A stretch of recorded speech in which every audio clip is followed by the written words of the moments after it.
We're going to put all the parts of this element rack back into the box. If for some reason you got everything out and you were confused and thought that you were getting a Dura assist rack, you might have to put it all back in the box and, I don't know, take it back to your local bike shop. So we're going to just, because we have to put this back in the box, we're going to show you what we would do. So forgive me if this is a little rough and tumble, but we're going to do our best to put everything back in, and you know, this might help you one way or another at some point.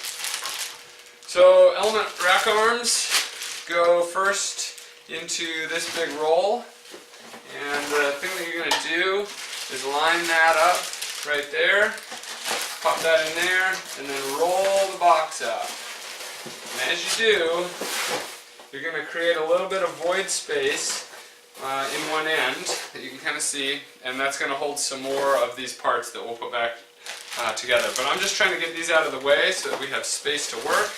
So I'm going to take this one, roll the box, insert all the way out, do the same thing, set that piece in there, and then roll it up. So these pieces came in this sort of arrangement where the hitch bolt was in the instructions bag, so we're going to put this 5/8 hitch bolt back in the instructions bag along with the 8 rubber straps. If you lose the instructions, you can go to Softride.com, print them out, and then find some sort of Ziploc bag and like sneak them into there all stealth-like. I don't know if you'll find that fancy same size Ziploc bag, but if you do, good on you. So there are the instruction manual in both English and French, and the 5/8 inch hitch bolt will go in there.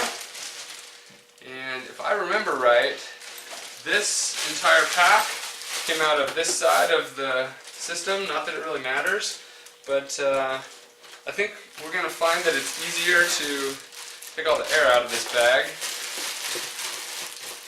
and then zip it back up. We'll probably put this in from the reflector side of this box, because we've got a little void space in there. We can slide it in.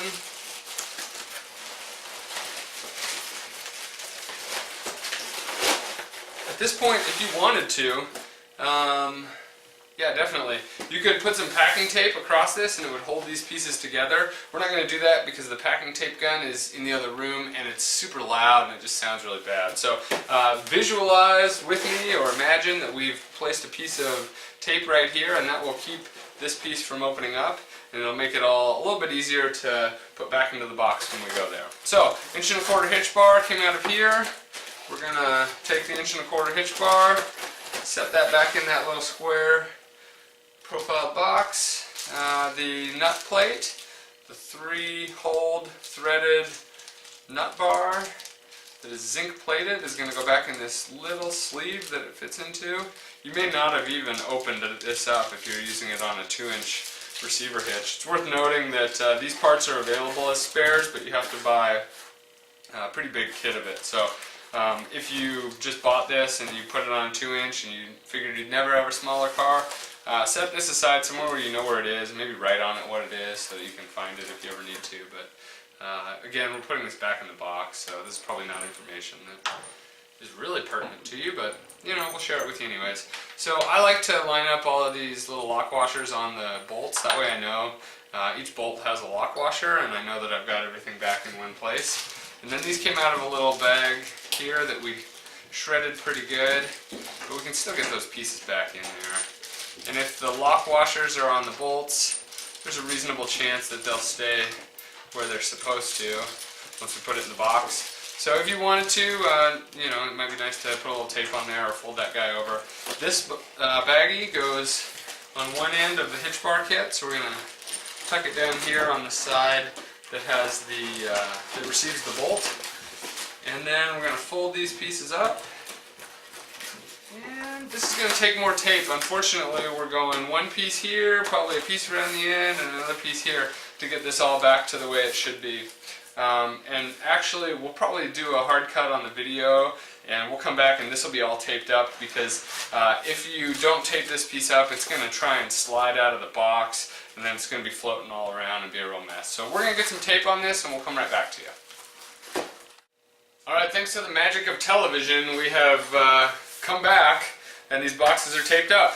So we put a piece of tape here, here, and here, and we put a piece of tape there. That allows us to insert the 1¼ inch hitch bar kit into this end. And now we should have a more or less autonomous block that can be inserted into the box. Yeah, good. We'll grab the poly bag. This is not a toy. And work it onto the bike rack, like so.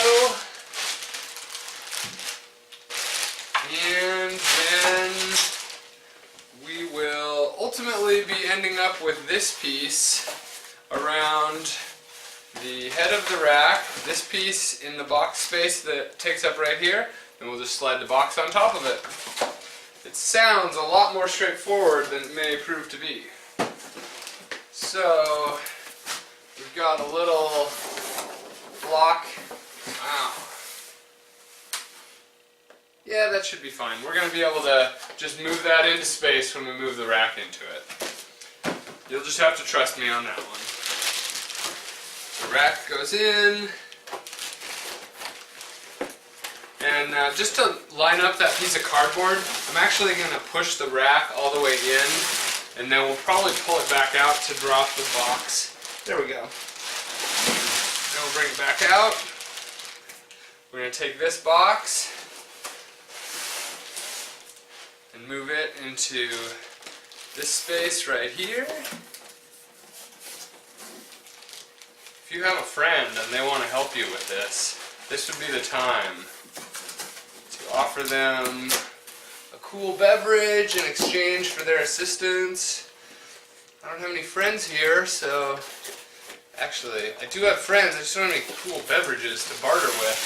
So that's going to have to work there. Now you can almost push the rack into the box by pushing on this box.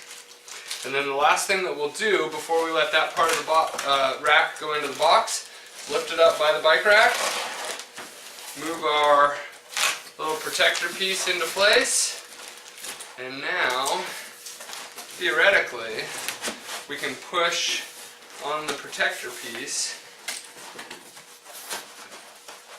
to move the rack into the box.